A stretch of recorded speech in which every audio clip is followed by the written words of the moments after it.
Sahabat Rema yang terkasih, hari ini Jumat 28 Januari tahun 2022. Gereja menawarkan kepada kita bacaan yang pertama kitab kedua Samuel bab 11 dan Injil Markus bab 4. Bacaan pertama mengisahkan mengenai kedosaan Raja Daud, dan bacaan Injil mengisahkan kepada kita mengenai perumpamaan tentang benih yang ditaburkan. Saya ingin mengajak Anda semua merenungkan bacaan yang pertama dari kitab kedua Samuel yang berkisah tentang kedosaan Raja Daud. Kita tahu bahwa Raja Daud adalah raja yang sangat besar, raja yang membantu menunjukkan kemuliaan Tuhan. Kebesaran keagungan Raja Daud tidak perlu dipungkiri lagi. Orang-orang Israel, orang-orang Yahudi sampai sekarang masih memandang raja terbesar adalah Raja Daud. Kebesaran itu bisa kita lihat dari 3 hal. Yang pertama, Raja Daud adalah raja yang mampu menyatukan seluruh suku-suku Israel. Yang kedua, Raja Daud berhasil membawa masuk kemah perjanjian, kemah Tuhan masuk ke tanah terjanji, ke kota Yerusalem.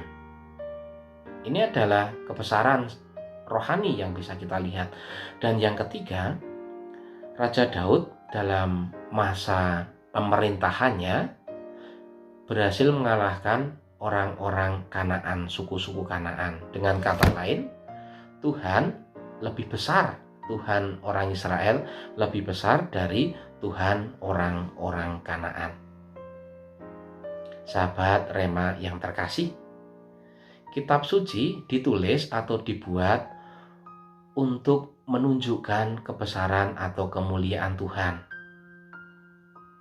Oleh karena itu, kalau kita melihat sebesar apapun nabi, sebesar apapun raja, sebesar apapun para rasul, Rasul Petrus, Rasul Paulus, Nabi Elias, Nabi Nuh, Nabi Yunus, ataupun nabi-nabi yang lain, mereka adalah pelayan kemuliaan Tuhan.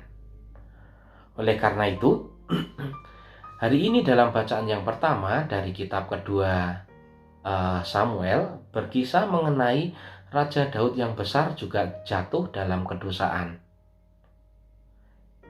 Bukan hanya jatuh dalam dosa, tetapi rentetan dosa besar. Pertama, ketika dia mendatangi istri Uria yang bernama Batseba, akhirnya hamil, mengandung anak Daud. Yang kedua, dia mengirim Uria supaya mati, dibawa kepada barisan yang pertama dan ditinggalkan. Ini adalah rentetan yang kedua untuk menutupi dosa yang pertama. Sahabat Rema yang terkasih, raja-raja besar, nabi-nabi besar, rasul-rasul besar, atau para utusan Tuhan yang besar, mereka adalah pelayan kemuliaan Tuhan. Oleh karena itu, bacaan yang pertama mengajak kita untuk merenungkan 2 hal. Yang pertama, kita diajak untuk menyadari kelemahan atau kekurangan kita, ketidaksempurnaan kita di hadapan Tuhan yang Maha Sempurna, supaya kita senantiasa rendah hati dan mau untuk berubah atau bertobat.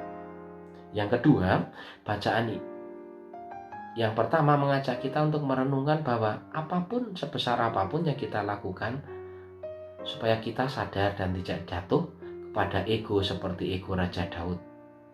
Supaya kita dengan segala usaha kita, yang ingin kita tunjukkan bukan hanya ide-ide kita atau ego kita atau keinginan kita, tetapi rencana Tuhan yang besar. Semoga kita semua semakin kokoh, semakin kuat dalam melayani, sehingga bisa mewujudkan wajah Tuhan yang penuh belas kasih, wajah Tuhan yang penuh pengampunan, wajah Tuhan yang memberi pengharapan kepada siapapun. Rahmat Tuhan membantu kita untuk itu.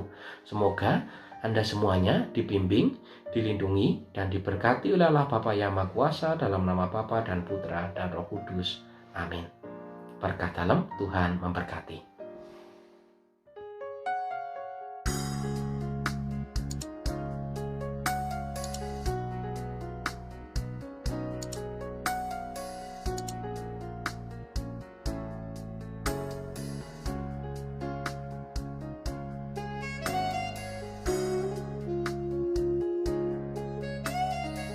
Sahabat Rema, sampai jumpa dalam program berikutnya.